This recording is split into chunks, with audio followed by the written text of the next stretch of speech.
There are still huge opportunities in the market, and one of the areas I think that is ripe for disruption is the housing industry. And there's really one company that investors should be looking at, that is Zillow. Zillow could 10x or more in value over the next 10 years. This is one of my asymmetric investing holdings, and I think the upside is really clear. It's not even about the existing housing market and all the ups and downs there. It's really more about rentals. That's where we're seeing the progress in where we want to see. We want to see this be an aggregator. We want to see it be more of a platform. So today I'm going to go through why I'm still so excited about Zillow. I recently added more of it to my portfolio. And this is one of the stocks that I think is still going under the radar for most people in the market. My name is Travis William. Thanks for watching Asymmetric Investing. Please subscribe here on YouTube for all my content. And of course, if you want more from me, check out my newsletter, Asymmetric Investing. There's a link on the screen and a link in the show notes. I do want to thank this video sponsor, Fiscal.ai. I'm going to use Fiscal.ai throughout, but this is just a look at the homepage there. Everything you need to know about Zillow. I'm going to get into all the really impressive tools here, like their investor relations, but their financials and their key performance indicators. These are things we're going to go through because it's going to tell you exactly how Zillow is winning the market and where they're winning. It's not about new home sales. It's about rentals. It's about mortgages. So I'm going to go through all that today. But if you're interested in checking out Fiscal.ai, go to fiscal.ai/ASYM. You can try it out for 2 weeks for free. Then you get 15% off with that link. Now, when we look at Zillow, let's first start off with what they do. You can see this is just the Zillow homepage. So this is going to give a little bit more local data where I'm at in the Minneapolis area. But you can see there's a couple things they have here. Buy, rent. Notice that that's second. Sell, get a mortgage, and find an agent. So this is really what's going to drive the business. The buy and sell piece of that and the agent piece are all kind of tied together because agents are paying for most of the leads that they're getting on Zillow. So that's the way the company makes a lot of its money. But the other piece is rentals and mortgages. And the reason that these are important is Zillow wants to be the aggregator of demand in the housing industry. They want to be the first place that you go when you're looking to buy a home and when you're looking to rent a place. Not just rent a home, but also just rent an apartment. That's the real key change for Zillow over the last few years, is that they're becoming a go-to place for all of those things. The other piece is mortgages. What they've talked a lot about in the past is people don't necessarily start by shopping for homes, they start by shopping for mortgages. So if they're able to say, you know what, you can afford a mortgage for a $300,000 house or a $500,000 house, then that leads to higher conversions in actually purchasing the home. And so you have two ways to make money. If you're Zillow, you can get fees for those mortgages, and then you can get fees from agents for the home sale itself. So a lot of different ways that they can make money, but it's all about adding value and being the aggregator of demand in both the housing market and the rental market. Now, the reason I talk about demand is because supply is going to follow demand. Let's be clear, agents do not want to be beholden to Zillow. But if the customers are on Zillow, it's better to meet them where they are than it is to try to build your own app or just put a sign out and hope that people are driving by. That's the real key to the market. So this is becoming much more of a platform company, but it's a platform company because it has the demand. So I'll explain some of that when I get to some of the services that they're offering in the rentals business, because that's where you're seeing more of that platform side of the business. But let's start with some of the key financials here. And Zillow has gotten past the point where it was in the iBuying business. If you go back here, you can see Zillow went kind of crazy during the pandemic. And that was because they got into iBuying. That ended up being not a very good business. They actually got out of it. I think actually made a little bit of money on liquidating those homes, but this is only an $18 billion business. And if you look at the opportunity, I'm looking for opportunities to 10x or potentially 100x in value, and what companies can win those markets. The housing market is enormous, $55 trillion in just the US alone. Transactions, this is just a Google AI overview, about $700 billion a year. And then rentals, $295 billion a year in 2025. Now, there's a bunch of different data behind all these things, but the big takeaway here is this is an enormous market. This is the biggest bill that most of us pay each month for a mortgage or for rent. So being the point of demand in that business, the place where you're connecting supply with demand, should be a very, very big business. But it really hasn't been for Zillow. So if we go to their financials, $2.7 billion in revenue, that's a good sized business, but it's not a huge business when you consider the size of the market. And they've actually been losing money. Not a lot of money. They're getting a little bit more operating leverage. They are reducing their stock-based compensation. That's something that I think I've been critical about in the past with Zillow. So their finances are getting better, but you can see that the opportunity ahead is much, much bigger than the business that we see today. But here's where you get to the segments and where they're actually seeing growth and traction in the business. The residential business, which is in green, just kind of been up and down. And this is going to be related to how many transactions are being made with housing. So the housing market's relatively slow. Homes are very expensive. Interest rates went up. Volume has gone down since the pandemic when interest rates were really low. That's been not great for Zillow's business. Now, they have grown. Compounding annual growth rate is 8.4%. This is all since the end of 2023, and these are all trailing 12-month numbers. So things are moving in the right direction, just not very quickly. That's something that's probably not going to change in the housing market. The thing that I always look at when they report earnings is they tell us whether this residential business is growing faster than the market overall. If it is growing faster, they're adding more value, they have a little bit higher take rate in the business. That is a good sign, and that's exactly what they're doing. They're growing a little bit faster than the market overall, but not all that fast. So let's take that one away and look at where the real growth is for Zillow. In blue, we have mortgage segment revenue. That's grown at a compound annual growth rate of nearly 45% over the past couple of years. Now, $183 million in revenue, not a massive business, but it's getting to be a pretty sizable business. But rentals here, 32% compound annual growth rate, and this is now $578 million per year. This is the area I'm going to focus on today. And the reason that I'm going to focus there is this makes this more than just a housing transaction business. This makes a business where you're going to potentially have an even longer term relationship. So let's say that you get out of high school or you get out of college, you get your first apartment. That may be the first time you use Zillow. You may use Zillow all the way through making multiple housing transactions throughout your life. So this is potentially a long-term relationship. It's also bringing more supply to the market that's a little bit more beholden to Zillow. So agents don't want to be beholden to Zillow. They are looking at it as an advertising platform.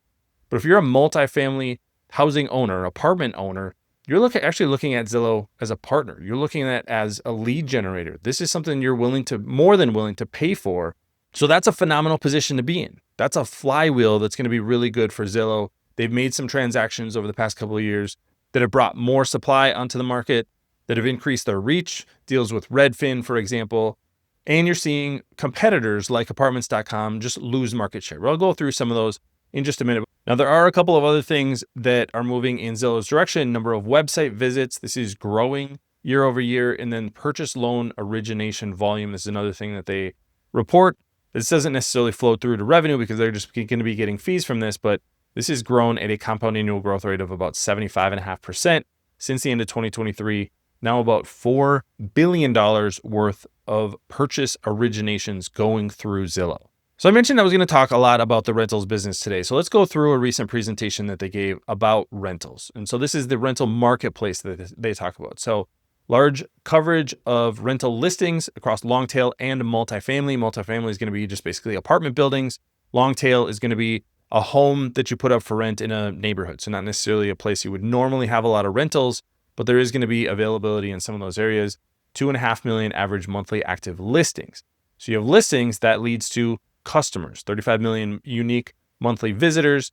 So then they focus on the customer experience. How do we make these customers even happier? The number one preference among renters.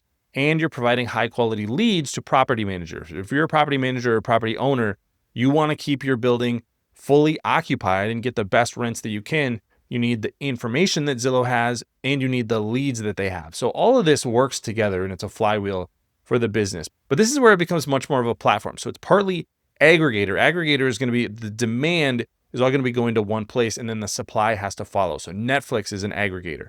They have 300 million subscribers. If you want to sell your content, Netflix is probably the place that it's going to at least get the most views. And if you're selling content, maybe you get the most money there. But a platform is going to be more, there's two sides of the market. So customers are coming to you and using your platform, but also suppliers are using you and getting value as well. So let's look at this. Movers, you can search for a listing.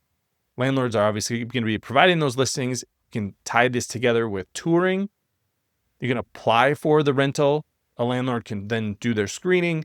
You can sign the lease and then actually pay the lease right on Zillow. You can even insure a property.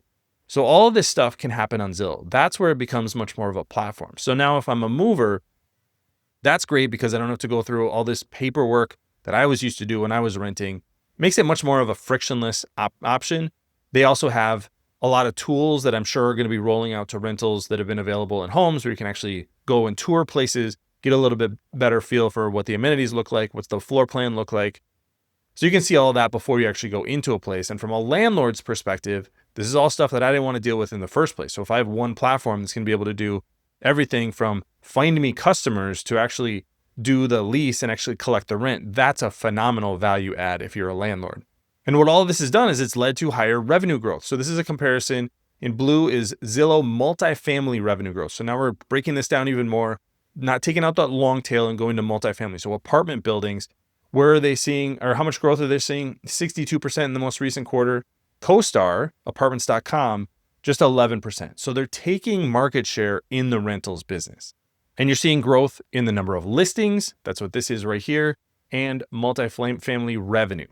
They also have a syndication agreement with Redfin that increased the amount of supply that came to Zillow. Eventually, that will probably move to Zillow, but they're paying for this supply today. That means those customers are coming to the Zillow app and finding 3 times more properties on Redfin than they were previously. So that helps Redfin, it helps Zillow, and it helps people find more properties on Zillow. And management thinks this is going to continue. The yellow here is the long tail, so less than 25 units. So again, think about this as the small apartment buildings, maybe one of those quadplexes, or even a single home.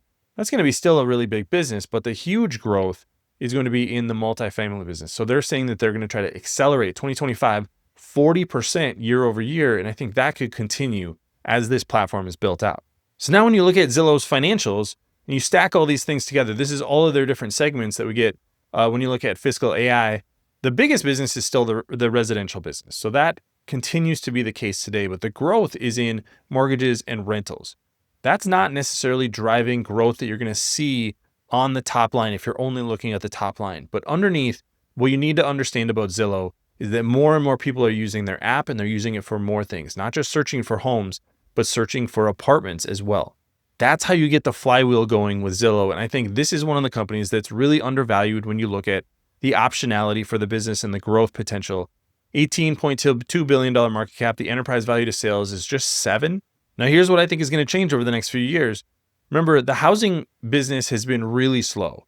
If that does start to pick up over the next few years, and eventually it will begin to thaw, especially in the US, this growth rate is going to go from 6.5% to maybe 10%, 15%, maybe even higher than that, as you have a larger percentage of your revenue coming from the rentals business, which is growing well into double digits.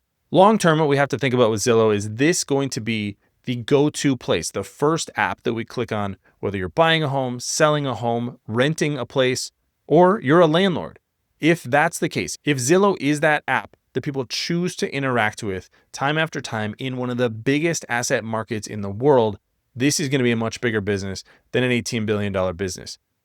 The line from here to there is not necessarily going to be a straight line. But what I want to be investing in is companies that have a massive opportunity and that are in early phases of unlocking that opportunities. I think we've seen Zillow already win some of these markets. You've seen Redfin have to sell itself. You've seen CoStar shut down some of its housing business. It's not doing particularly well in some of its rental business. That means Zillow is, I think, clearly the winner in the housing market, both for homes and for rentals. That's something I want to be riding for the next decade or two. That's why this is a stock that I think is really overlooked right now. Investors who simply buy and hold for the next 10 or 20 years, I think are going to do extremely well. That's exactly what I'm doing with the asymmetric portfolio. This is one of my bigger positions. So if you want more from that, check out Asymmetric Investing. Like I said, link on the screen and a link in the show notes. I got my full portfolio there where I'm buying stocks once a month. Zillow was one of the stocks that I purchased earlier in December. So let me know if you have thoughts or questions about Zillow in the comment section below. And of course, subscribe here on YouTube. Thanks for watching, everybody. We'll see you here next time.